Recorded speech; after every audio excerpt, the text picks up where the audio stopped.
আমরা সবাই সবসময় আনন্দ নিয়ে বাঁচতে চাই, হাসি খুশি থাকতে চাই। কিন্তু বর্তমানে ডোপামিন কম হওয়ার ফলে বেশিরভাগ মানুষ সবসময় একটি ইরিটেটিং মনোভাব নিয়ে থাকে। সবসময় অল্পতেই বিরক্ত হয়ে যায়, রেগে যায়, অল্পতেই ঝগড়া লেগে যায়। এর কারণ তার ডোপামিন ক্রিটিক্যালি লো।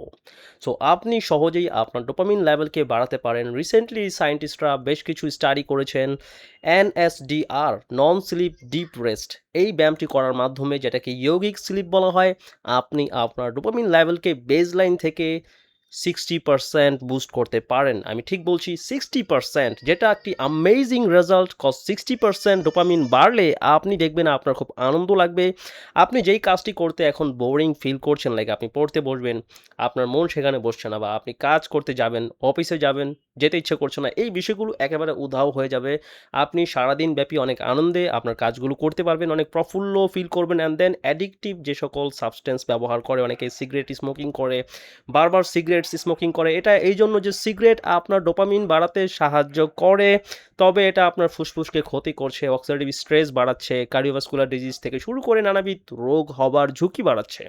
সো আপনি ডোপামিন বৃদ্ধি করতে ক্ষতিকর সিগারেটস বা অন্যান্য সস্তা বিষয়গুলো এড়াতে পারবেন, যেমন পর্নো অ্যাডিকশন, দেন ইউটিউব শর্টস, ফেসবুক রিলস। এইগুলো আপনি ডোপামিন পাচ্ছেন, বাট যখন এগুলো বারবার করবেন, এগুলোর মধ্যে আপনি আটকে যাবেন, কারণ এগুলো থেকে আপনি যখন ডোপামিন পেয়ে অভ্যস্ত হয়ে পড়বেন, এগুলো ছাড়া অন্য কোনো কাজ করার মধ্যে শান্তি, আনন্দ খুঁজে পাবেন না।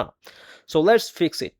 ডোপামিন বুস্ট করার জন্য আপনাকে ফলো করতে হবে NSDR বা নন স্লিপ ডিপ রেস্ট মেথড, যেটাকে ইয়োগিক স্লিপ বলা হয়। এটা প্রাচীনকাল থেকে হয়ে আসছে, অনেকেই এটা করে অনেক বেনিফিটস পেয়েছে।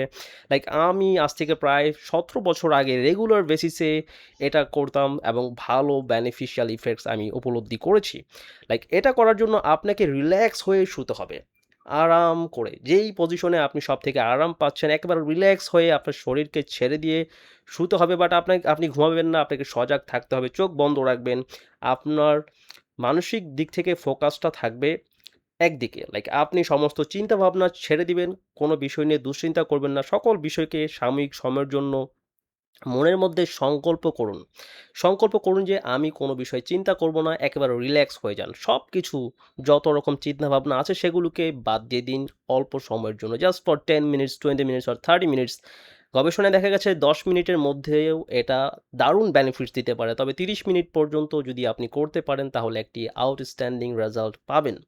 সো আপনাকে রিল্যাক্স হয়ে শুতে হবে, সমস্ত চিন্তাভাবনা ব্রেন থেকে উধাও করে দিতে হবে, অ্যান্ড দেন আপনার শরীরকে একেবারে লুজ করে ছেড়ে দিন, একেবারে রিল্যাক্স, এমনভাবে যেন আপনি গভীর ঘুমের মধ্যে আছেন, অথচ আপনি জাগ্রত আছেন। আপনি ঘুমের মতো অ্যাক্ট করছেন, বাট ঘুমাচ্ছেন না। এবং ব্রিদিংকে স্লো রাখুন, deep breathing, continuously deep breathing করুন।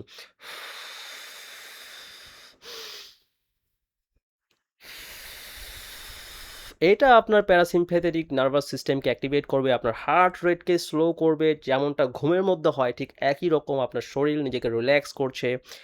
অ্যান্ড দেন যখন আপনি শরীরকে একেবারে রিল্যাক্স করে দিয়েছেন, চিন্তাভাবনা ব্রেনে নেই, এবং শুধুমাত্র একদিকে ফোকাসড, আপনি শ্বাস নিচ্ছেন, ডিপ ব্রিথিং করছেন, তখন আপনি মনে মনে আপনার শরীরের বিভিন্ন অংশে বিচরণ করুন।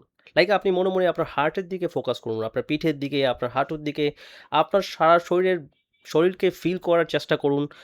ফিজিক্যালি নাড়াবেন না, জাস্ট মনে মনে চিন্তা করবেন। এতে করে কি হবে, আপনি ভাইব্রেটিং এনার্জি ফিলস করতে পারবেন, আপনি দেখতে পারবেন যে আপনার শরীরের কোথায় কি হচ্ছে, এগুলো আপনি অনুভব করতে পারবেন। এই লেভেলের কনসিয়াসনেসে যখন আপনি 10, 15, 20 মিনিটের মধ্যে পৌঁছাতে পারবেন, তখন আপনার ব্রেনের মধ্যে আনন্দমাইডস রিলিজ হবে, অ্যান্ড দেন আপনি দেখবেন যে এটা আপনার ডোপামিন দ্বারা আপনার রক্তের মধ্যে ডোপামিনকে ভাসিয়ে দিচ্ছে, ফলে আপনার অনেক আনন্দ অনুভব হবে। যখন আপনি এটার সেশনটা কমপ্লিট করবেন, আপনার খুব চাঙ্গা লাগবে, খুব খুব স্পিরিটফুল। আপনি দেখবেন যে কাজ করার জন্য পর্যাপ্ত মেন্টাল এনার্জি আপনার আছে। পড়তে বসলে আর অনীহা থাকবে না, বা কাজ করতে বসলে আর অনীহা থাকবে না। এবং এটা আপনার মুডকে যখন ভালো রাখবে, আপনি দেখবেন স্বামী-স্ত্রীর মধ্যে ঝগড়া হচ্ছে, বা আপনার কো-ওয়ার্কার্সের সাথে আপনার ঝগড়া হচ্ছে, এই বিষয়গুলো ইনশাআল্লাহ ঠিক হয়ে যাবে। So that's it. যদি ডোপামিন বুস্ট করতে চান, যারা ADHD সমস্যায় ভুগছে, attention deficit hyper activity disorder, অনেক বাচ্চারা এই সমস্যায় আক্রান্ত, এবং বড়রাও এই সমস্যায় আক্রান্ত, জাস্ট এই মেন্টাল ফোকাসকে আপনি যদি রিল্যাক্সেশনের মাধ্যমে ঠিক করতে পারেন, তাহলেই আপনার ডোপামিন প্রবলেম ঠিক হবে। So that's it. ভিডিওটি দেখার জন্য অসংখ্য ধন্যবাদ। আল্লাহ হাফেজ।